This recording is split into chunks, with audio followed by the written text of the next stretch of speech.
Ya, baik ya. Bismillahirrahmanirrahim. Assalamualaikum warahmatullahi wabarakatuh. Alhamdulillahilladzi an'amana bi ni'matil imani wal islam wa nusalli wa nusallimu ala khairil anam sayyidina Muhammadin wa ala alihi washabbihi ajma'in. Amma ba'du. Alhamdulillah, kita panjatkan puji syukur kehadirat Allah SWT yang telah memberikan kita semua banyak kenikmatan, yang mudah-mudahan kita termasuk orang-orang yang pandai mensyukuri nikmat. Dengan salah satu caranya itu senantiasa meningkatkan keimanan kita kepada Allah. Salawat serta salam semoga senantiasa tercurah kepada panutan kita, yaitu Nabi Muhammad Sallallahu Alaihi Wasallam beserta keluarga dan para sahabatnya. Mudah-mudahan kita adalah orang-orang pilihan yang kelak di akhirat mendapatkan syafaat dari Rasulullah SAW, dan diharapkan juga kita mendapatkan syafaat dari Al-Quran. Sebagaimana interaksi kita kepada Al-Quran kita tingkatkan hanya semata-mata mengharap ridha Allah dan akan datangnya syafaat kelak di akhirat dari apa yang kita baca, apa yang kita pelajari, itu Al-Quranul Karim.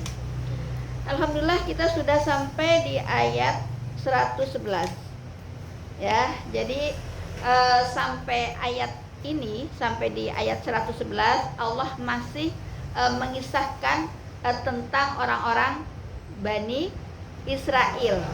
Bani Israel itu kaumnya Nabi Musa. Dan semakin kesini sampai saat ini yang kita akan pelajari di ayat 111 dan kedepannya, itu lebih cenderung ke Bani Israel atau Yahudi di zaman Rasulullah, yaitu ketika di Madinah. Ya, baik ya, kita lihat di sini ayat 111. Ya, Bismillahirrahmanirrahim. Wa qalu la yadkhulal jannata illa man kana hudan aw nasara.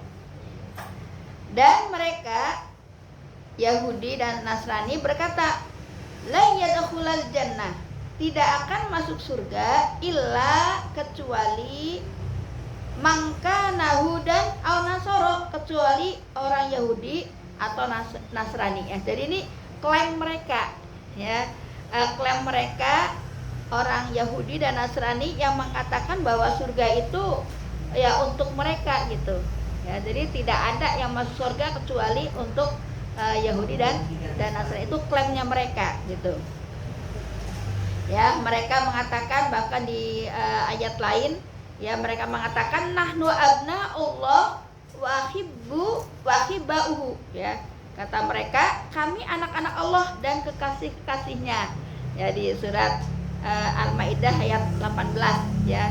Jadi mereka mengklaim diri bahwa mereka adalah ahli surga. Kenapa? Karena mereka adalah anak-anak Allah dan kekasih-kekasihnya Allah gitu. Tilka amaniyuhum, itu hanyalah angan-angan mereka ya. Jadi mereka berkata seperti itu tidak mendasar, tidak ada alasan, tidak ada dasar ya, tidak ada hujah ya bagi mereka. Qul hatu burhanakum, katakanlah tunjukkan bukti kebenaranmu, in kuntum, jika kamu shodikin, orang yang benar ya. Jadi kalau perkataan mereka yang menganggap bahwa penghuni surga adalah mereka, yaitu Yahudi dan Nasrani, tunjukkan ya kan, tunjukkan bukti kebenarannya kalau memang orang-orang yang benar ya. Ini di ayat 111. Lanjut, bala, tidak, man aslama, barang siapa menyerahkan wajhahu, menyerahkan dirinya lillahi, kepada Allah ya. Jadi surga itu buat siapa? Buat man aslama, yaitu siapa yang menyerahkan wajhahu, dari diri sepenuhnya lillah. Jadi surga itu adalah untuk orang-orang yang ikhlas menyerahkan diri kepada Allah, orang-orang yang ikhlas mengimani Allah ya. Wa huwa muhsinin, dan dia berbuat baik. Nah, itulah surga buat mereka.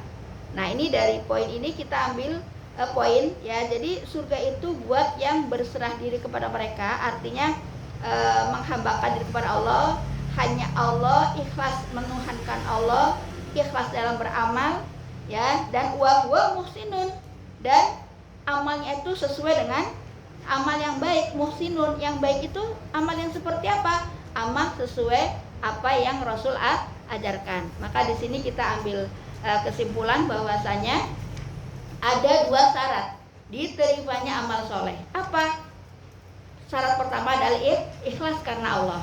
Ya, di sini wajhahu lillah, ya, menyerahkan diri sepenuhnya kepada Allah. Artinya tujuan amal itu sendiri ikhlas karena Allah. Yang kedua, wa muhsinun, dan berbuat baik, amal yang baik, amal yang ahsan. Artinya apa? Amal yang ahsan adalah amal yang sesuai dengan Nabi Muhammad SAW yang mencontohkannya. Ya, jadi diterimanya suatu amal soleh adalah ada 2 kriteria yang jika salah satunya tidak terpenuhi maka amalnya sia-sia. Ya, ini di kitab tafsir Ibnu Katsir diceritakan ketika suatu hari, ya, Umar bin Khattab berjumpa, ya, ketemu dengan rahib, ya, rahib orang Nasrani, ya. Umar memanggil, hai rahib, hai rahib. Ya, ketika rahib menoleh, ya, Umar itu nangis gitu. Karena apa? Melihat tanda-tanda bekas ibadahnya rahib ini, ya, melihat banyak tanda-tanda ibadahnya rahib ini. Tapi justru kenapa menangis? Karena rahib beliau membacakan satu ayat, hal ataka hadisul ghasyiyah wujuhu yauma idzin khasyiah amilatun nasibah. Ya, jadi amilatun nasibah, amalnya sia-sia. Nah, inilah sekali-kali, ya, kita merenungi, ya, surat Al-Ghasyiyah. Ya, di situ kita sebagai introspeksi diri, amal kita selama ini benarkah? Ikhlaskah? Ya, jangan sampai kita beranggapan sudah menumpuk amal-amal soleh banyak, tetapi amilatun nasibah, ya, hanya sia-sia, berat saja kita melaksanakannya. Ya, sholat tahajud, bangun malam berat, ya, berat nggak bangun malam? Berat, ya, itu biasa, ya. Tetapi di sini secara manusiawi berat, ngantuk, dingin, ya, tetapi akan sia-sia.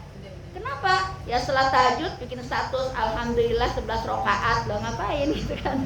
Ya, jadi ini, ya, yang harus kita perhatikan, ya, jangan sampai amal-amal kita amilatun nasibah, hanya mendapatkan berat saja, ya, ketika kita melaksanakannya, tapi di akhirat ternyata song.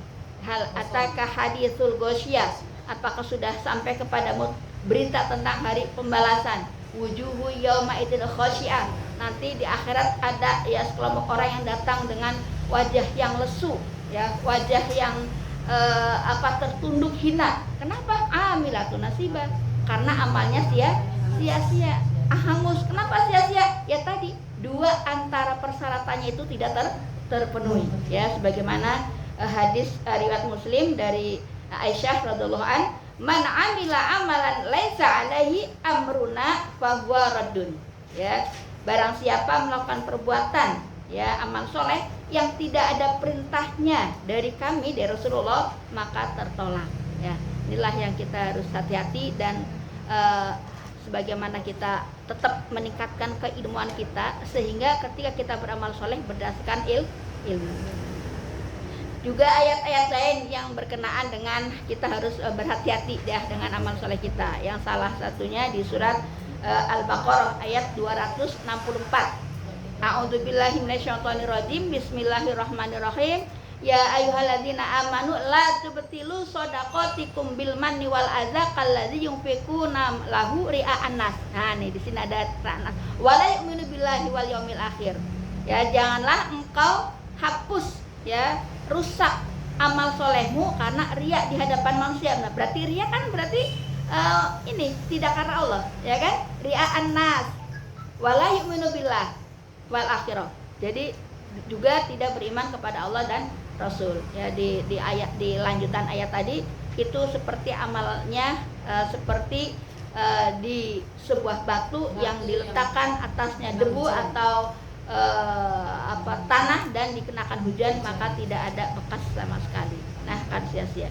Ya, ini di ayat 112-nya, ya. Ya, jadi ini. Ya, jadi surga itu untuk itu, ya, untuk orang yang ikhlas. ya kepada Allah, wa huwa muhsinin, dan berbuat baik.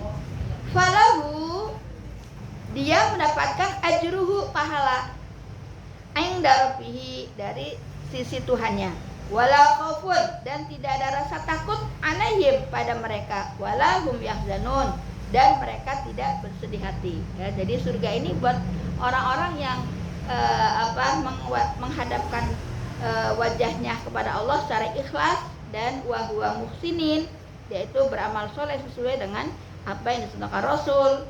Nah, maka dia akan mendapatkan pahala di sisi Tuhannya, dan tidak rasa takut ya pada mereka, dan mereka tidak bersedih hati. Jadi kalau kita dekat dengan Allah, kalau kita menjaga kesolehan kita, keimanan kita, maka dua sifat ini kita jauh, ya, rasa takut dan rasa sedih ini kita jauh. Karena kita sudah berserah diri kepada Allah. Kita nggak takut besok makan apa, besok anak-anak kalau saya mati gimana, belum ada yang lulus sekolah, ya, itu terlalu pusing gitu ya. Ya, jadi serahkan kepada Allah. Ya, itu ayat 112. Lanjut di ayat 113. Wa qalatil yahudu, dan orang-orang Yahudi berkata, lesatin nasoro, kepada orang Nasrani, ya, ala syai, bahwasanya orang-orang Nasrani itu tidak memiliki sesuatu pegangan. Jadi asbabun nuzulnya ini ketika ada seorang rahib, ya, rahib Nasrani, yakni dari negeri Najran, yaitu di dataran Arab Saudi, ya, itu datang ke Rasulullah, ya semacam kayak diskusi atau ngobrol gitu ya.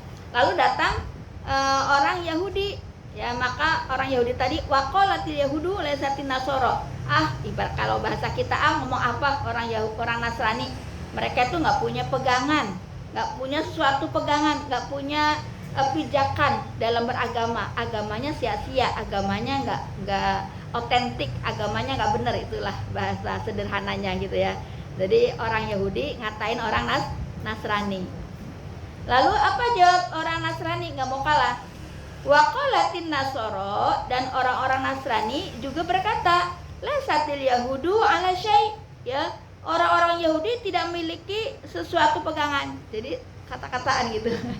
Ya, Yahudi mengatakan kepada Nasrani kalau orang Nasrani itu nggak punya pegangan, agamanya nggak jelas gitu kan.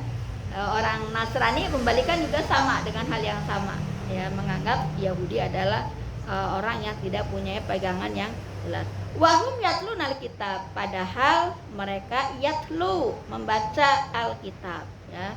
Padahal orang Yahudi membaca kitab yaitu Taurat, orang Nasrani juga membaca kitab yaitu Injil, ya.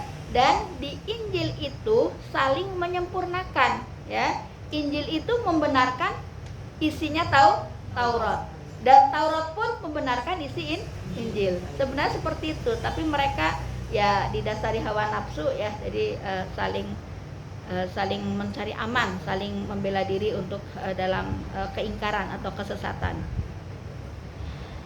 Kadzalika, demikian pula qala, berkata, allazina la ya'lamun, tidak berilmu, orang yang tidak berilmu, ya'lamun, orang tidak berilmu, misla qaulihim, seperti ucapan mereka, ya. Jadi ini siapa yang dimaksud dengan orang yang tidak berilmu?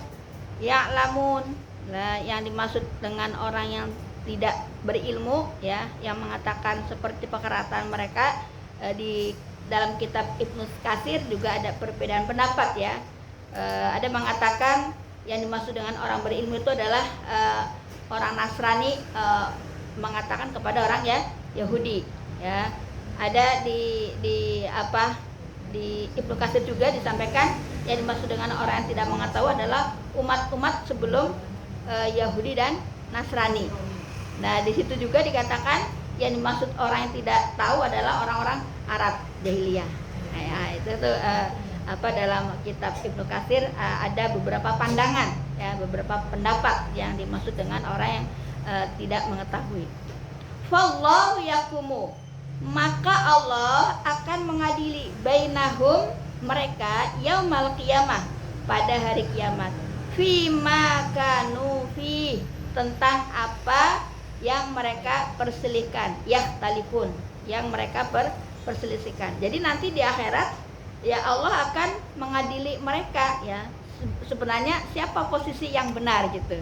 Ya Allah lebih tahu ya dari mereka yang saling berbantah-bantahan itu sebenarnya mana yang benar di sisi Allah gitu. Yang tentunya kita meyakini bahwasanya agama yang diridhai Allah adalah Islam. Ya, itu ayat 113. Ya. Boleh dilihat di surat Al-Hajj. Di surat Al-Hajj ayat 17. Ya, untuk memperkuat ya karena ayat ini saling memperkuat. Saling ada sinkronisasi, ada hubungannya, saling memperkuat. Ya, ini Allah membantah ya tentang apa yang mereka perdebatkan. Mereka merasa paling sempurna. Surat Al-Hajj surat yang ke 22. Ya, 22 ayat 17. Ya, silakan yang sudah ketemu. Al-Hajj ayat 12. Artinya saja. Sesungguhnya orang-orang beriman, orang-orang Yahudi, orang-orang Sabi'in, orang-orang Nasrani, orang-orang Majusi dan orang-orang Musyrik, Allah akan memberi keputusan di antara mereka pada hari kiamat. Sesungguhnya Allah menyaksikan segala sesuatu. Ya, tadi ayat berapa? Al-Hajj 17. Ya, jadi mereka yang perselisihkan ya menganggap masing-masing adalah yang benar, maka Allah tegaskan di sini ya ayat 17-nya. Innalladzina amanu, sesungguhnya orang beriman, walladzina hadu, dan orang-orang Yahudi, wassabiin, dan orang-orang Sabiin, wan nasoro, dan orang Nasrani, wal majusa, dan orang Majusi, walladzina asyraku, dan orang musyrik. Innallaha yafsilu bainahum, Allah pasti memberi keputusan di antara mereka yaumal qiyamah pada hari kiamat. Innallaha ala kulli syai'in syahid, ya sungguh Allah atas segala sesuatu menjadi saksi ya. Jadi menjadi saksi atas perbuatan mereka. Jadi perdebatan mereka nanti di akhirat, nanti Allah akan sampaikan hujahnya ya. Allah menjadi saksi atas perbuatan-perbuatan mereka. Kita masuk di ayat 114. Waman azlamu, dan siapakah yang lebih zalim mimman mana'a masajidallah, daripada orang yang melarang di dalam masjid-masjid Allah ayyud karafi hasmuhu, untuk menyebut namanya, wasa'a fi kharabiha, dan berusaha merobohkannya ya. Jadi siapa yang dimaksudkan di sini orang zalim yang disebutkan ayat ini ya. Kita balik melihat ke tafsir Ibnu Katsir ya. Di situ juga ada perbedaan pendapat. Kalau menurut Ibnu Abbas yang dimaksud dengan orang zalim yang melarang berzikir di masjid Allah dan merobohkan masjid Allah adalah, di sini Ibnu Abbas mengatakan bahwa yang dimaksud itu adalah orang Nasrani ya, orang Nasrani yang menghalang-halangi ya orang untuk beribadah di Masjidil Aqsa. Ya, tapi masih dalam kitab tafsir Ibnu Katsir ya mengatakan bahwa orang zalim itu adalah kaum musyrikin Mekah ya, musyrikin Mekah yang melarang ya Nabi dan para sahabat untuk berzikir di Masjidil Haram ya, di Mekah ya. Itu ketika perjanjian Hudaybiyah, yaitu ketika Rasulullah dan rombongannya para sahabat tentunya mau melaksanakan umroh ya, itu sampai di Hudaybiyah dilarang gitu ya, sehingga akhirnya tidak bisa melakukan ibadah tawaf ya, umroh, dan melakukan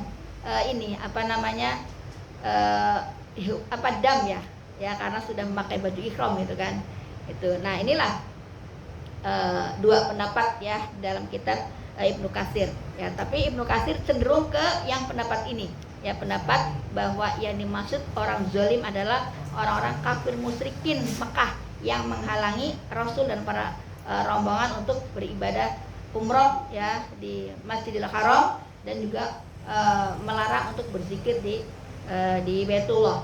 Dan orang musyrikin walaupun tidak langsung merobohkan Masjidil Haram atau Mekah, tapi mereka menjadikan Mekah itu Ka'bahnya itu buat meletakkan patung-patung berhala ya, patung-patung berhala. Bahkan pada zaman jahiliyah mereka itu tawaf dengan dengan telanjang gitu.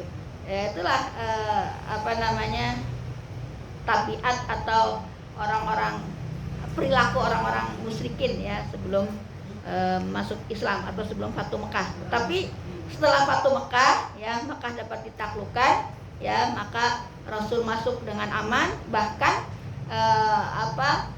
yang langsung beriman itu Abu Sofyan ya. Abu Sofyan itu salah satu gembongnya orang musyrik yang penentang berat Rasul ya. Ketika Rasul datang dengan pasukan yang kuat ya, Abu Sofyan langsung masuk Islam dan dikatakan kepada para penduduk Mekah pada saat itu, kalau engkau pengen selamat, masuk ke rumah Abu Sofyan.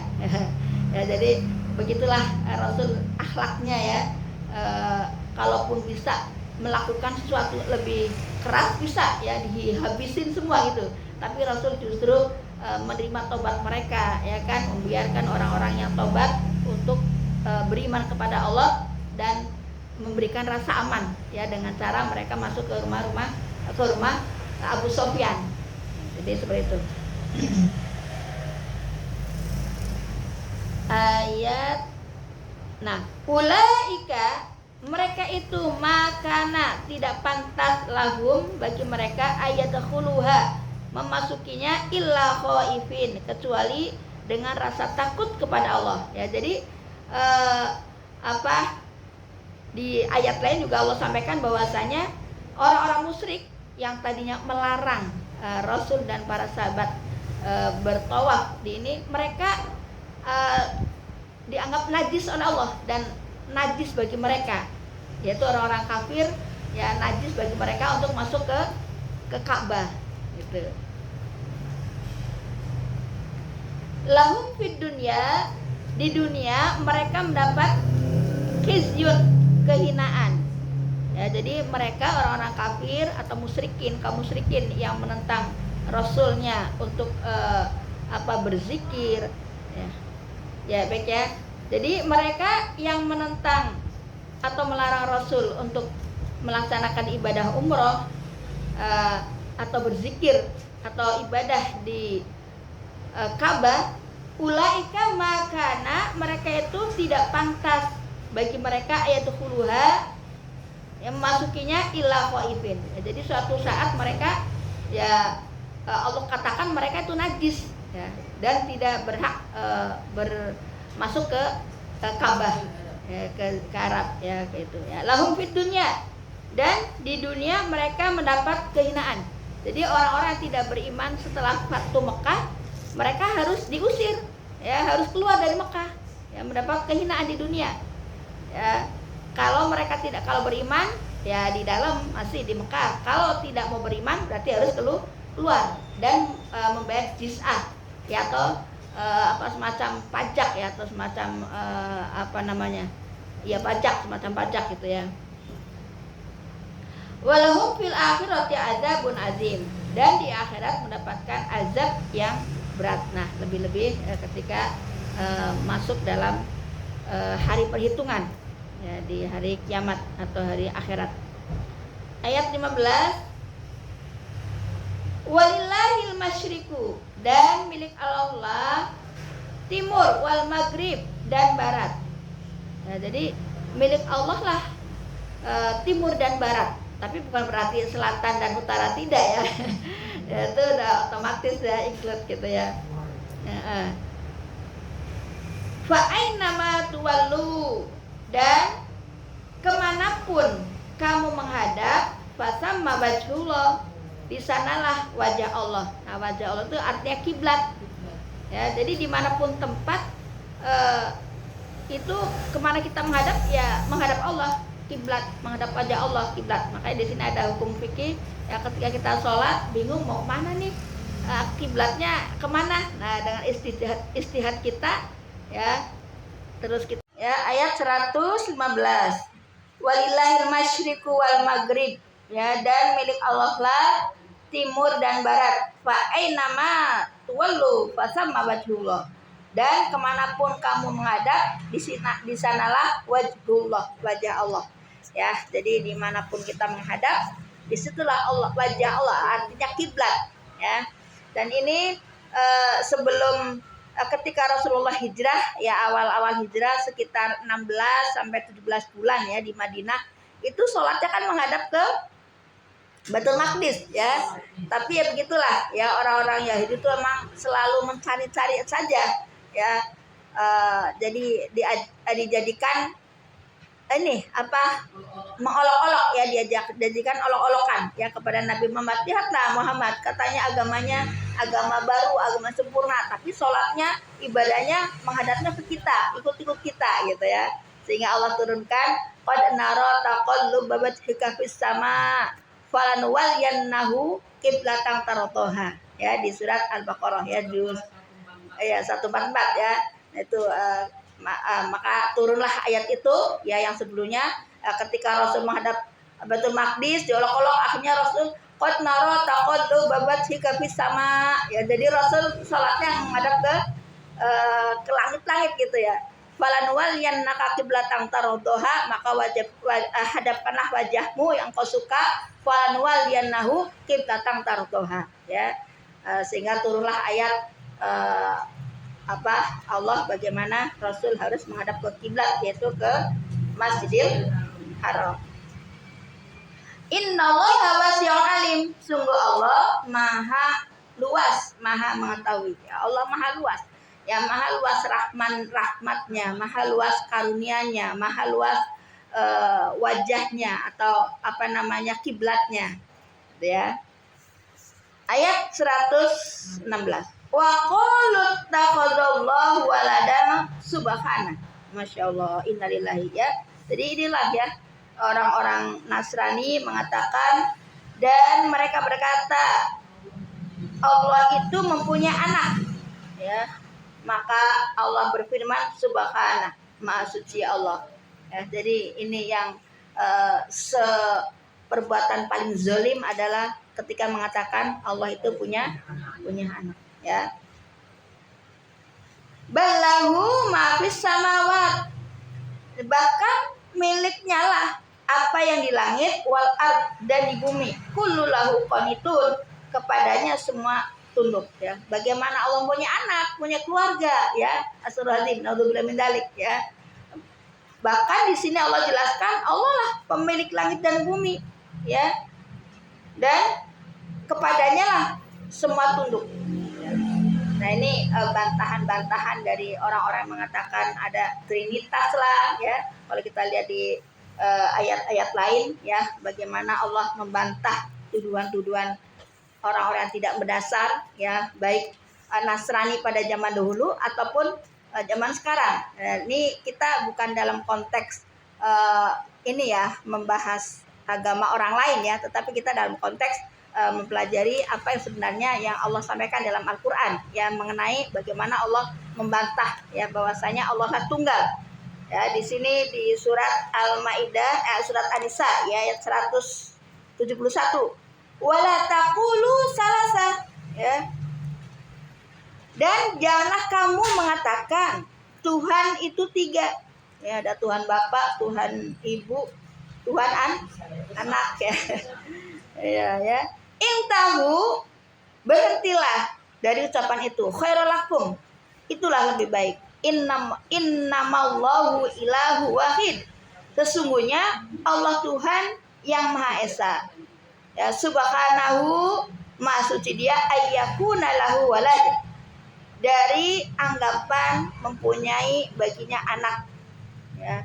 Lahu ma fis samawati wa ma fil ard, miliknya lah apa yang di langit dan apa di bumi, wa kafabillahi wakila, dan cukuplah Allah sebagai pelindung ya. Banyak ya ayat-ayat yang membantah atas tuduhan orang-orang Yahudi yang mengatakan bahwa Allah itu mempunyai anak ya.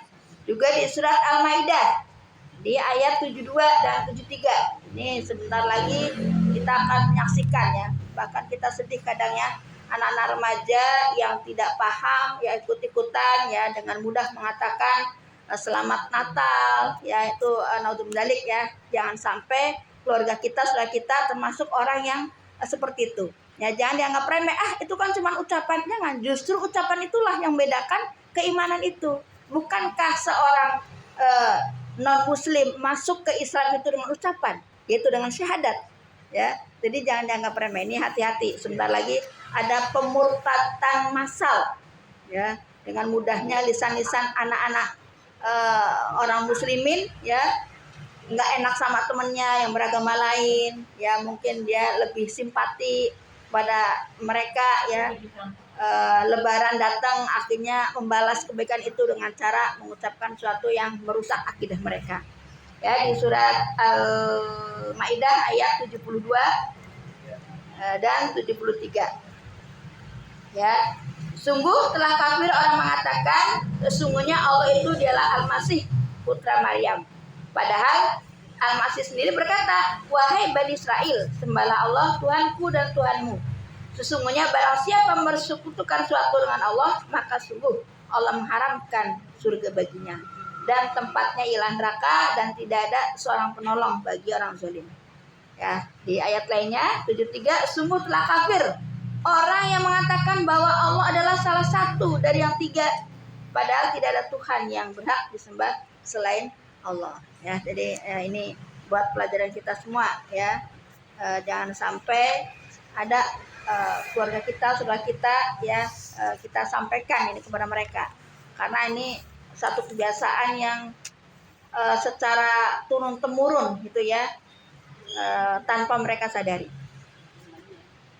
Di ayat 117, Badi'us